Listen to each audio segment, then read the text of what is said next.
2019 जब अमेज़न के जंगल जले, सीए को लेकर प्रदर्शन हुए, अमेरिका में ट्रेड वॉर छिड़ा। इन सारी उथल-पुथल के बीच कुछ ऐसा हुआ जिसने एक साथ पूरी दुनिया की तस्वीर बदली। China has identified the cause of the mysterious new virus, coronavirus. Corona virus ज्यादा देशों में फैल चुके कोरोना वायरस का विश्लेषण करें। महामारी से जूझते भारत को मार्च के इस महीने में पूरे 2 साल हो गए हैं। इन 2 सालों में हमने बहुत कुछ देखा, फिर चाहे वो ध्वस्त होता हेल्थ सिस्टम हो, अपनों को बचाने की लड़ाई हो, या पलायन के नाम पर सामने आई देश की मजबूरी। इस महामारी ने हमारी जिंदगी में 10 गहरे बदलाव किए, कुछ अच्छे और कुछ सीख देने वाले। आज मंडे मेगा स्टोरी में बात इन्हीं 10 बदलावों की।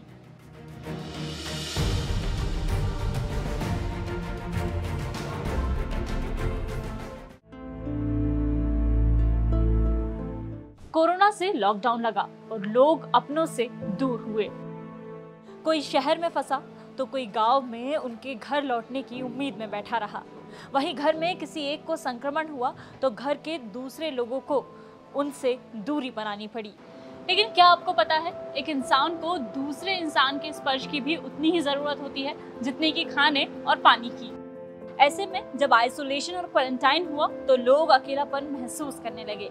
देश में लॉकडाउन के दौरान लोगों के सुसाइडल बिहेवियर में 67.7% की बढ़ोतरी हुई। जब द कन्वर्सेशन ने 2000 लोगों पर रिसर्च की तो पता चला कि भले ही लोगों ने लॉकडाउन में दोस्तों और परिजनों की कमी महसूस की, लेकिन महामारी के बाद लोगों में अकेले रहने और कम दोस्त बनाने की चाहत बढ़ी।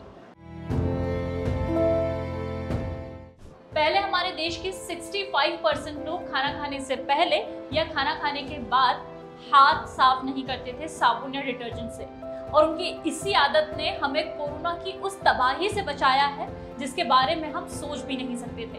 मैं कोई मजाक नहीं कर रही हूँ, फैक्ट्स देखिए। हुआ कुछ यूं कि जब लोगों ने सफाई नहीं रखी तो बड़ी संख्या में लोग कई तरह के बैक्टीरिया के संपर्क में आए। इससे उनमें पहले ही एंटीबॉडी बन गई जो कोरोना से लड़ने में मददगार रही। एक दिक्कत और भी थी जो हम यंगस्टर्स के लिए तो बूम रही, लेकिन हमारे पेरेंट्स के लिए एक परेशानी। हम बात कर रहे हैं टेक्नोलॉजी की।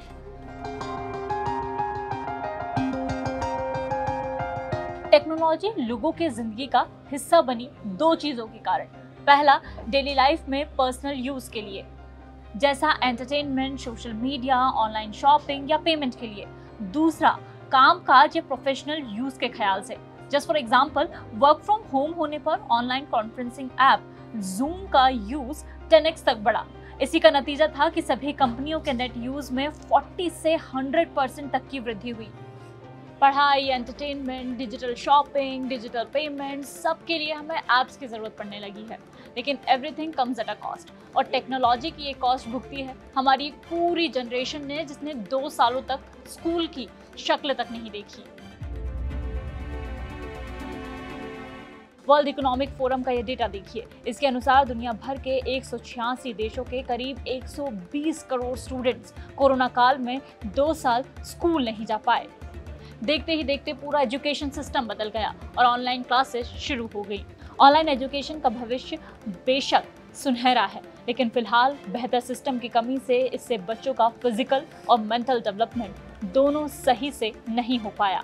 स्माइल फाउंडेशन ने अपने सर्वे में पाया कि ऑनलाइन एजुकेशन की वजह से 54% भारतीय छात्र पढ़ाई से वंचित हो गए थे क्योंकि उनके पास स्मार्टफोन नहीं था।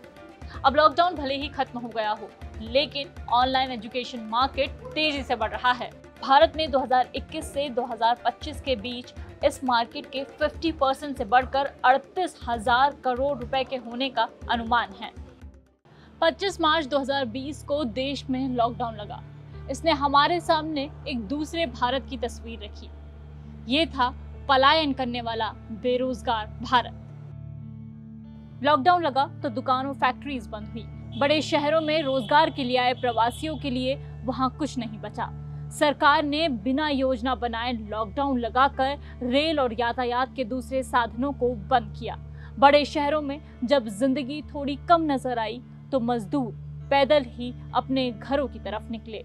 ये वो समय था जो आज भी मजदूरों के दिल में गहरे घाव लिए जिंदा है। इसने मजदूरों का पलायन करवाया और आज भी वो वापस बड़े शहरों की ओर रुख नहीं करना चाहते, जिससे कामगार मजदूरों की कमी है। गांव में ही मनरेगा में काम के लिए मारामारी मची है। लोग दोबारा रोजगार के लिए शहरों की तरफ रुख करने से डर रहे हैं। द इकोनॉमिक्स टाइम की रिपोर्ट के मुताबिक रोजगार के लिए होने वाले पलायन में 10% की कमी आई है। 2019 से 20 में 32 मिलियन लोग वापस कृषि क्षेत्र की ओर लौट गए। इससे खेती में मजदूरी करने वाले लोगों की संख्या में 3% तक की बढ़ोतरी हुई है। अब आते हैं आंदोलन पर। एक महामारी जाने अनजाने कैसे लोगों की लाइफ पर अफेक्ट डालती है, ये इस बात की वानगी है। कोरोना के चलते लगाए गए लॉकडाउन ने लोगों के प्रदर्शन करने के तरीके पर गहरा असर छोड़ा। उस वक्त राजधानी दिल्ली समेत देश भर में सीए कानून के खिलाफ आंदोलन चल रहा था, जो कोरोना की वजह से घुटनों के बल आ गया। प्रदर्शनकारियों ने सरकार पर आरोप लगाए कि वो उनके प्रदर्शनों को दबाने के लिए महामारी एक्ट का इस्तेमाल कर रही है। इसके ठीक उलट किसान आंदोलन कोरोना की चुनौती को पार करने में सफल रहा।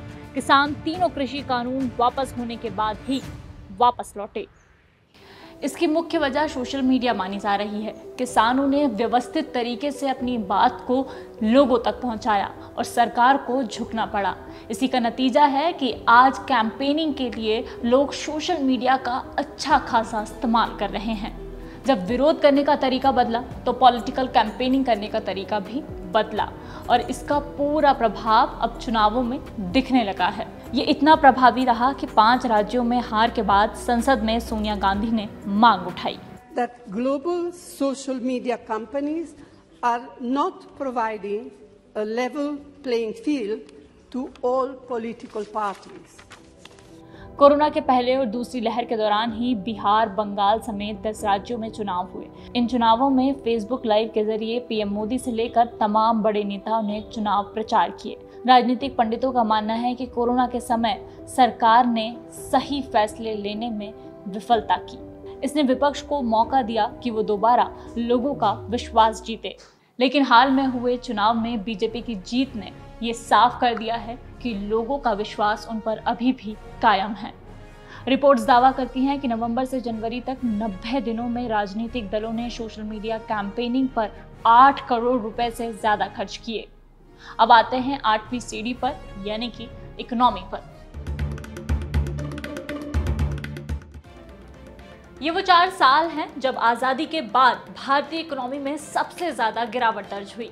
1980 में सबसे ज्यादा 5.2% जीडीपी में गिरावट हुई थी। कोरोना महामारी के दौरान लॉकडाउन लगा और आजादी के बाद पहली बार 2020 से 2021 में भारत के जीडीपी में 7.3% की गिरावट दर्ज हुई।